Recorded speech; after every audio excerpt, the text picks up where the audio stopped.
Hey there guys, it's Coach Harris again with 5-Minute Math. So today what we want to talk about is x-intercepts and y-intercepts with linear graphs and linear functions.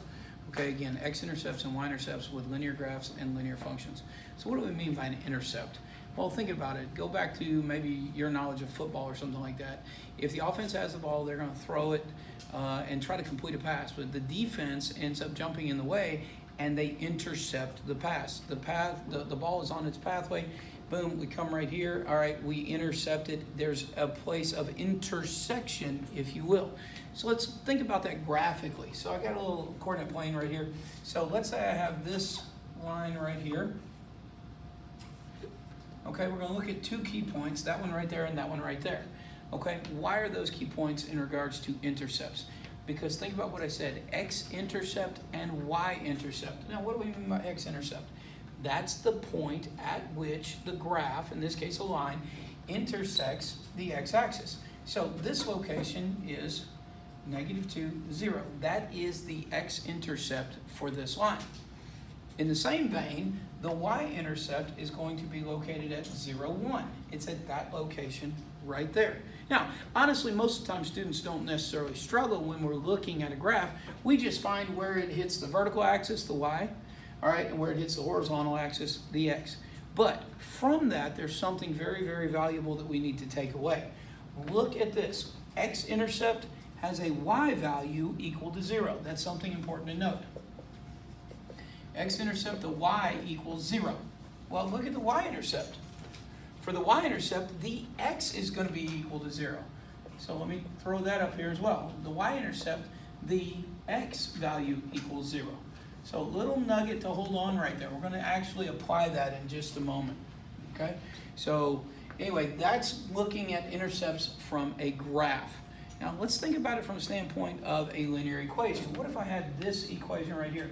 I had 4x plus 5y equals 20. I don't necessarily have to have this in slope-intercept form to be able to know or figure out what the x-intercept and y-intercepts are. Okay, this is a linear equation. Okay, if I want to find the x-intercept, go back to this. X-intercept, y value equals 0. Right there. So, to find the x-intercept, I'm going to plug in 0 for y. Okay, just take it from what we already saw. Okay, the y is equal to 0, so now I can find the x-intercept. This goes to 0, so I get 4x equals 20. Divide both sides by 4. And that gives me x equals 5. So the x-intercept for this equation is the 0.50. The 0.50. Now, let's think about how to find the y-intercept. I'm going to take the same beginning equation, and now I'm going to set x equal to 0. Again, this goes to 0 plus 5y equals 20. Now I'm going to divide both sides by 5.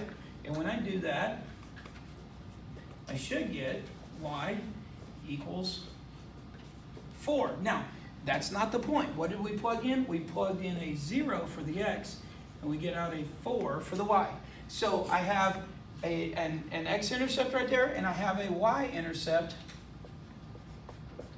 okay, of that. Now, how do I graph this? Well, if you go back to some of the previous videos I talked about, I said it takes 2 points to define a line. Well, guess what? I have 2 points right here. All right, one of them is located at 5, 0, so there's a point right there. The other one's located at 0, 4. There's a point right there. So now I can graph my line. Hopefully this helps out as you think about and you study x-intercepts, y-intercepts, being able to recognize them from a graph or being able to determine what they are based on the equation of the line. Thank you.